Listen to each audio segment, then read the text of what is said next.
Hello everyone, welcome again to Edupedia. तो chemical reaction and equations में हम चलिए आगे कर लेते हैं। हमने characteristics of a chemical reactions कर लिया था। अब हम केमिकल इक्वेशंस को जानते हैं। What is chemical equation? Chemical equation किसे कहते हैं?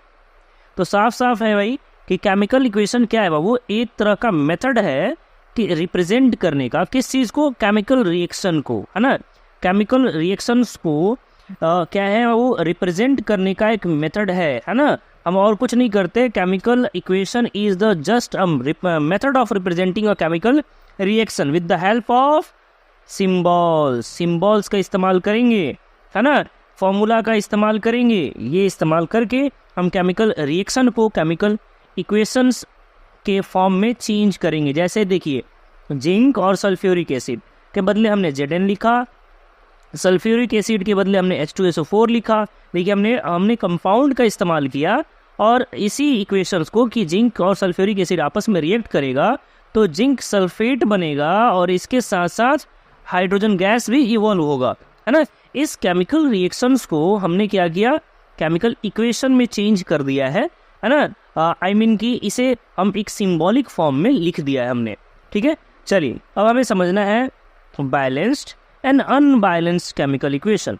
ठीक है, आप जानते हैं कि कभी भी हाइड्रोजन जो है वो H2 के फॉर्म में लिखा जाता है, हमेशा H2 के फॉर्म में लिखा जाता है। ऑक्सीजन जो है वो O2 के फॉर्म में लिखा जाता है। ठीक है, हाइड्रोजन H2 और ऑक्सीजन जो है वो O2 के फॉर्म में लिखा जाता है। ठीक है, तो देखिए यहाँ जो है आपको साफ साफ दिया गया है कि हाइड्रोजन और ऑक्सीजन आपस में रिएक्ट करता है तो वाटर बनता है। ये सब हम सब जानते हैं, है ना। ये हम सब जानते हैं कि हाइड्रोजन और ऑक्सीजन आपस में रिएक्ट करेगा तो वाटर का फॉर्मेशन करेगा। ठीक है, चलिए अब देखिए यहाँ बोल रहा है वो, अगर देखा जाए तो ये रिएक्टेंट्स और ये प्रोडक्ट्स, है ना। रिएक्टेंट और प्रोडक्ट में हाइड्रोजन की जिक्र किया जाए तो हाइड्रोजन यहाँ रिएक्टेंट्स में 2 है और प्रोडक्ट में भी 2 है। देखा जाए, आप ध्यान दीजिएगा तो आपको पता चलेगा, हाँ दोनों में सेम है। लेकिन ऑक्सीजन यहाँ इस जगह पे ऑक्सीजन जो है वो आपका 2 है, मगर यहाँ प्रोडक्ट में जो है ऑक्सीजन वो 2 नहीं है, वो सिंगल है ना, एक ही है। यहाँ 2 है जबकि यहाँ एक ही है। तो ये फिर अनबैलेंस्ड केमिकल इक्वेशन है ना। ये अनबैलेंस्ड केमिकल इक्वेशन कहलाएगा। ठीक है, तो हमने क्या किया, देखिए यहाँ ऑक्सीजन को डबल करने के लिए हमने आगे में 2 लगाया, मान लो। ठीक है, तो हाइड्रोजन जो है वो भी क्या हो जाएगा, 2 2 जा 4 हो जाएगा, है ना, 2 2 जा 4 हो जाएगा। तो हमें आगे में यहाँ भी 2 लगाएंगे तो हाइड्रोजन यहाँ भी 4 हो जाएगा। ठीक है, तो इसलिए हमने क्या किया, अब देखिए ये इक्वेशन हमने लिखा है। ठीक है, जहाँ पे हमने 4 हाइड्रोजन जो है आपके रिएक्टेंट्स में भी है और 4 प्रोडक्ट में भी है, 2 2 जा 4, है ना। और ऑक्सीजन यहाँ रिएक्टेंट्स में 2 है, प्रोडक्ट में भी ऑक्सीजन, ये आगे में जो 2 होता है वो सबका होता है, पूरी कंपाउंड का होता है। तो ऑक्सीजन भी यहाँ 2 है ना, यहाँ 2 भी, यहाँ भी 2। ठीक है, दोनों जगह 2। अब ये बैलेंस्ड केमिकल इक्वेशन कहलाएगा। ये जो इक्वेशन अब बना है, ये वाली इक्वेशन, ये इक्वेशन अब बैलेंस्ड केमिकल इक्वेशन कहलाएगा। तो आपको उम्मीद है कि अनबैलेंस्ड और बैलेंस केमिकल समझ में आ गया होगा। ठीक है, वैसे रिएक्शंस जिसमें रिएक्टेंट्स में जितने भी एलिमेंट्स इस्तेमाल हुए हैं, प्रोडक्ट में जितने भी एलिमेंट्स इस्तेमाल हुए हैं, अगर इनकी नंबर सेम है तो बैलेंस केमिकल इक्वेशन, अगर ये नंबर सेम नहीं है तो वो अनबैलेंस्ड केमिकल इक्वेशन कहलाते हैं।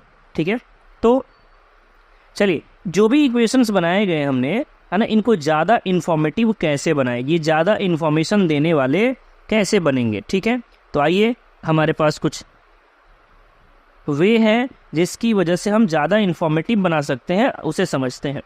सबसे पहला प्रोसेस है by indicating the physical states of reactants and products, है ना। आप रिएक्टेंट्स के बारे में, प्रोडक्ट्स के बारे में, इन दोनों के बारे में उसकी फिजिकल स्टेट्स को बता सकते हैं। जैसे मैंने कैल्शियम हाइड्रोक्साइड यहाँ लिया है। ठीक है, तो कैल्शियम हाइड्रोक्साइड में मैं बता रहा हूँ कि वो एक्वस के फॉर्म में है, एक्वस सोल्यूशन के फॉर्म में दिखाया जा रहा है। ठीक है, वही कार्बन डाइऑक्साइड आपका गैस के फॉर्म में है। जो प्रोडक्ट बन रहा है कैल्शियम कार्बोनेट, वो सॉलिड फॉर्म में बन रहा है ना, और जो H2O बन रहा है वो लिक्विड फॉर्म में बन रहा है। तो ये देखिए, ये इक्वेशन जो है आपको ज़्यादा इन्फॉर्मेशन दे रहा है, रिएक्शंस के साथ साथ उसकी स्टेट को भी बता रहा है कि रिएक्टेंट्स में कौन से स्टेट में थे ये, और प्रोडक्ट जो बने हैं वो कौन से स्टेट में है। ठीक है, तो ये ज़्यादा इंफॉर्मेटिव हम बना सकते हैं कैसे, उनके स्टेट्स को बताकर, ठीक है। दूसरा है कि by indicating the heat change, heat में क्या चेंजेस आ रहे हैं रिएक्शंस में, है ना। बहुत सारे ऐसे रिएक्शंस होते हैं जहाँ हीट आपको देना पड़ता है तब जाके रिएक्शन होते हैं। बहुत सारे इक्वेशन ऐसे रिएक्शंस जो है वो ऐसे होते हैं जहाँ हीट आपको देना नहीं पड़ता है बल्कि वहाँ हीट इवॉल्व होता है, ठीक है। तो वो ज़्यादा इन्फॉर्मेटिव हो जाएंगे। जैसे कि यहाँ देखिए आपको दिखाया गया है कि कार्बन और ऑक्सीजन, है ना, जब आपस में रिएक्ट करेंगे तो कार्बन डाइऑक्साइड बनेंगे, है ना, कार्बन डाइऑक्साइड बनेंगे। बर्निंग ऑफ एनीथिंग, जैसे मान लो कि मैंने लकड़ी जलाया, लकड़ी में कार्बन अवेलेबल होता है, ऑक्सीजन की प्रेजेंस में जलता है, तो कार्बन और ऑक्सीजन आपस में रिएक्ट किया, है ना, तो कार्बन डाइऑक्साइड गैस तो प्रोड्यूस होगा, इसके साथ साथ हीट भी निकलेगा। तो ये हीट बताकर हमने इस रिएक्शन को ज़्यादा इन्फॉर्मेटिव बना दिया है, ठीक है। समटाइम्स ये जो है आपको हीट इवॉल्व के बजाय एब्जॉर्ब भी होता है, तब जाके वो रिएक्शंस होती है, ठीक है। जैसे एग्जांपल एक और मैं ले लूँ, कैल्शियम में जब मैं वाटर पुट करूँगा, कैल्शियम ऑक्साइड में मैं वाटर पुट करूँ, कैल्शियम ऑक्साइड जिसे हम क्विक लाइम भी कहते हैं, क्विक लाइम, है ना, कैल्शियम ऑक्साइड CaO, है ना, इसमें मैं वाटर पुट करूँ, H2O पुट करूँ, है ना, H2O। तो देखिए अगर ऐसा करता हूँ तो ये बहुत ज़्यादा हीट प्रोड्यूस करता है, तो ये आपको इंडिकेट कर देना हीट के बारे में कहीं ना कहीं रिएक्शन को ज़्यादा इन्फॉर्मेटिव बना देता है, ठीक है। And third one is by indicating the conditions, किस कंडीशन में रिएक्शन हो रहा है वो कंडीशंस आपको ज़रूरी है। चलिए इस एग्जाम्पल को समझने से पहले मैं एक बिल्कुल ऐसा एग्जाम्पल देना चाहूँगा जिससे आप आसानी से समझ जाएं। जैसे कि देखिए आपको पता है कि एक पेड़ को, किसी भी ट्री को, है ना, या प्लांट्स को ऐसे कहें, तो आपको फोटोसिंथेसिस होने के लिए उसे कार्बन डाइऑक्साइड चाहिए, है ना, वाटर चाहिए, है ना, और इसके अलावा ऑब्वियसली आपका क्लोरोफिल की ज़रूरत है। लेकिन इन सब के बजाय, है ना, कंडीशंस ये है कि सनलाइट की प्रेजेंस में ही होगा वो फोटोसिंथेसिस का जो प्रोसेस है, वो सनलाइट के प्रेजेंस में ही होता है, उसके बिना नहीं होता है। वो रहेगा तो होगा, ये सारी चीज़ अवेलेबल हैं, लेकिन अगर रात का टाइम है या फिर आपको सनलाइट नहीं मिल रहा है प्लांट को, ऐसे केस में फोटोसिंथेसिस नहीं होगा। तो ये कंडीशंस को बता देना भी एक केमिकल रिएक्शंस में अच्छा इन्फॉर्मेशन देने के लिए, मतलब रिएक्शंस को बना सकते हैं हम। जैसे यहाँ देखिए 2KClO3 सॉलिड स्टेट में है, ठीक है, लेकिन हमने कंडीशन बताया कि manganese oxide MnO2, manganese oxide की प्रेजेंस में हम उसे हीट करेंगे, है ना। ये कभी भी याद रखें, किसी भी केमिकल रिएक्शन में ट्रायंगल जो बनाया वो हीट है ना, हीट को दिखाते हैं हम। चलिए हमने हीट दिया है KClO3 को, लेकिन मैग्नीज ऑक्साइड, मैग्नीज डाइऑक्साइड के प्रेजेंस में ऐसा कर रहे हैं, ठीक है। तो देखिए ये रिएक्शंस प्रोड्यूस हो रहा है, ये रिएक्शंस जो है आगे प्रोसीड कर रहा है।